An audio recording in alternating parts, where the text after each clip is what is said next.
اعوذ باللہ من الشیطان الرجیم بسم اللہ الرحمن الرحیم۔ ہم بخل کے حوالے سے کچھ معروضات پیش کرنا چاہتے ہیں۔ بخل کیا ہے؟ اس سوال پر اگر ہم غور کریں تو معلوم ہوتا ہے کہ بخل اصل میں ایک باطنی حالت ہے۔ مال اللہ تعالیٰ نے سب انسانوں کو دیا ہے،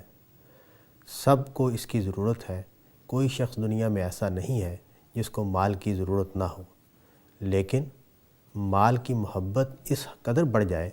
کہ انسان اس کو اپنے آپ سے جدا کرنے کے لیے تیار نہ ہو اور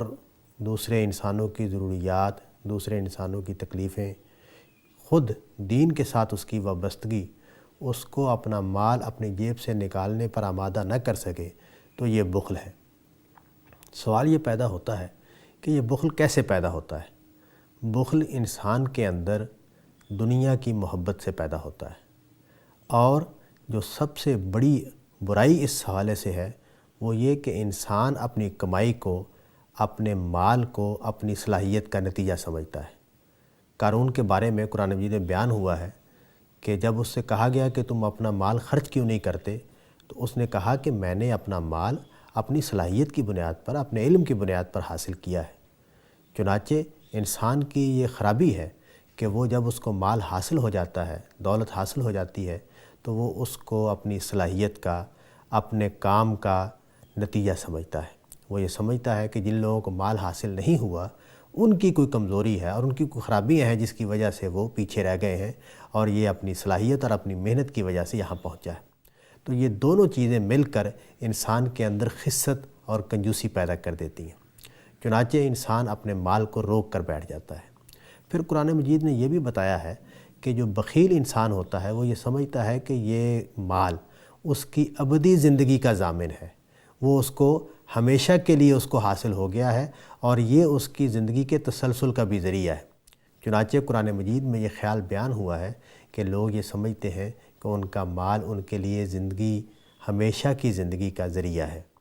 یہ تینوں چیزیں انسان کی مال کے ساتھ محبت کو بڑھانے کا ذریعہ بنتی ہیں۔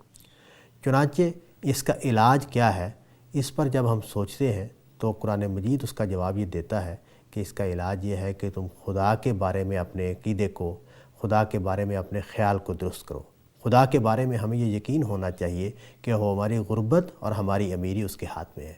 وہ جب چاہتا ہے، جس کو چاہتا ہے مال دیتا ہے، اور جب چاہتا ہے جس سے چاہتا ہے مال چھین لیتا ہے۔ وہ جب چاہتا ہے جس کو چاہتا ہے کشادہ رزق دیتا ہے، اور جب چاہتا ہے اور جس کے لیے چاہتا ہے وہ رزق کو تنگ کر دیتا ہے، محدود کر دیتا ہے۔ پھر یہ بات بھی واضح رہنی چاہیے کہ آخرت کا جو انجام ہے وہ بھی خدا کے ہاتھ میں ہے۔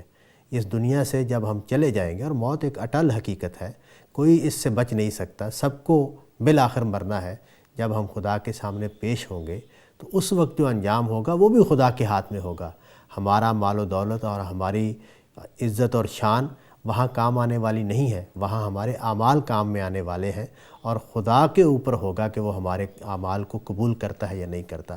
تو یہ چیزیں ہیں جن کو اگر سامنے رکھیں تو انسان کی دنیا کے ساتھ محبت کم ہونی شروع ہو جاتی ہے، مال کے ساتھ محبت کم ہونی شروع ہو جاتی ہے، اور اس کے نتیجے میں وہ خدا کے ساتھ جڑنا شروع ہو جاتا ہے۔ حضرت مسیح علیہ السلام نے کہا کہ تم اپنا مال جہاں رکھتے ہو وہاں تمہارا دل رہتا ہے، چنانچہ اپنا مال آخرت میں بیچ دو۔ اس سے کیا مطلب تھا؟ اس سے مطلب یہ تھا کہ جب انسان دنیا میں اپنے مال کو بڑھانے کی بات کرتا ہے، جب وہ یہ سمجھتا ہے کہ اس کی زندگی کا انحصار اس کے اوپر ہے، اور اس کی یہ چیز اس کی زندگی کا اس طرح حصہ بن جاتی ہے کہ وہ مال کو جمع کرنا شروع کر دیتا ہے، اس کو بڑھانا شروع کر دیتا ہے، اور اس کو خرچ کرنا اس کے لیے ایک مصیبت اس کو نظر آتا ہے، اور وہ سمجھتا ہے کہ اگر اس نے خرچ کیا تو اس کے مال میں کمی واقع ہو جائے گی، اور وہ زیادہ سے زیادہ اپنے مال کو بڑھائے، اور دن رات اس کی سوچوں کا مرکز یہی رہے کہ اس کے بینک بیلنس میں کتنا اضافہ ہوا ہے، اور اس کے مال کو کوئی نقصان تو نہیں پہنچ رہا ہے، اس کے مال میں کوئی کمی تو نہیں آ رہی ہے۔ تو یہ چیز جو ہے اس کو بالکل ہی مال کے بارے میں ایک کنجوس ہستی بنا کر رکھ دیتی ہے، اور وہ ایک دھیلا بھی اپنی جیب سے نکالنے پر آمادہ نہیں ہوتا۔ قرآن مجید یہ کہتا ہے کہ انسانوں کے اوپر یہ ذمہ داری عائد ہوتی ہے کہ وہ دوسرے انسانوں کے خیر خواہ بن کر جئیں، وہ دوسرے انسانوں کے کام آنے والے بن کر جئیں، وہ دوسروں کا خیال رکھنے والے بن کر جئیں۔ یہ کام جہاں طبیعت کی درستی کا تقاضا کرتا ہے وہاں مال خرچ کرنے کا بھی تقاضا کرتا ہے۔ پھر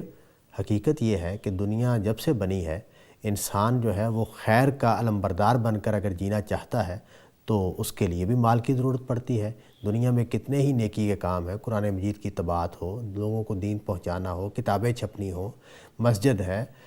علماء کا کام ہے، یہ سارے کام جو ہیں ان کے لیے بھی روپے کی ضرورت پڑتی ہے، اور یہ اگر مال خرچ کرنے والے موجود نہ ہوں تو یہ کام بھی ٹھپ ہو کر رہ جائیں گے۔ اسی طرح لوگوں کی ضروریات ہیں، غریب لوگوں کے علاج معالجے کے مسئلے ہیں، تعلیم کے مسئلے ہیں، ان کی روزمرہ کی ضروریات کے مسئلے ہیں، یہ بھی اگر مال کمانے والے جو ہیں اپنا مال روک کر رکھ لیں گے تو زندگی ٹھٹر کر رہ جائے گی، اور زندگی رک کر رہ جائے گی، انسانیت تباہ و برباد ہو جائے گی، اور زندگی کا جو آگے بڑھنا ہے اس کا عمل رک جائے گا۔ تو بخیلی جو ہے ایک اعتبار سے ایک ایسا مسئلہ ہے کہ جس کے نتیجے میں انسانیت کو غیر معمولی نقصان پہنچتا ہے۔ چنانچہ اس کو قرآن مجید میں باقاعدہ ہدف بنایا گیا ہے، اور یہ بتایا گیا ہے کہ بخیل آدمی کا رویہ کیا ہوتا ہے، بخیل آدمی کس طرح مال سے محبت کرتا ہے، اور اس کے نتیجے میں وہ کس طرح دین کا بھی دشمن بن جاتا ہے۔ اس لیے کہ جب ہم خرچ کرنے کی بات کرتے ہیں، دین کے حوالے سے بطور خاص خرچ کرنے کی بات کرتے ہیں، لوگوں کی ضروریات پر خرچ کرنے کی بات کرتے ہیں، تو اس کے نتیجے میں آدمی کو اپنا مال خرچ کرنا پڑتا ہے۔ اب بخیلی جو ہے وہ انسان کے اندر اگر موجود ہو تو وہ اس سے تقاضا کرتی ہے کہ وہ اپنے مال کو روک کر رکھے، چنانچہ وہ آگے بڑھ کر خرچ کرنے والوں کا مذاق اڑانے لگ جاتا ہے، وہ دین کے لیے زندگی کو کھپانے والوں کا مذاق اڑانے لگ جاتا ہے، اور وہ کہتا ہے کہ یہ کتنے بیوقوف لوگ ہیں، یہ بجائے اس کے کہ مال کمائیں، اپنی مال کو بہتر کریں، اپنے مال کی حفاظت کریں، یہ اس کو ضائع کرنے پر تلے ہوئے ہیں، اور یہ کتنے بیوقوف لوگ ہیں۔ تو بخیلی جو ہے اس کے ثمرات یہاں سے شروع ہوتے ہیں کہ انسان دوسروں کے کام آنے سے رک جاتا ہے، اور اس کا انجام یہاں تک ہو سکتا ہے کہ انسان خدا کے دین کے تقاضے پورے کرنے کے لیے بھی آمادہ نہ ہو۔ اللہ تعالیٰ سے دعا ہے کہ وہ ہمیں بخیلی کی اس ضلالت سے محفوظ رکھے، اور سخاوت اور لوگوں کے کام آنے والے جذبے کی توفیق عطا فرمائے۔ وآخر دعوانا ان الحمد للہ رب العالمین۔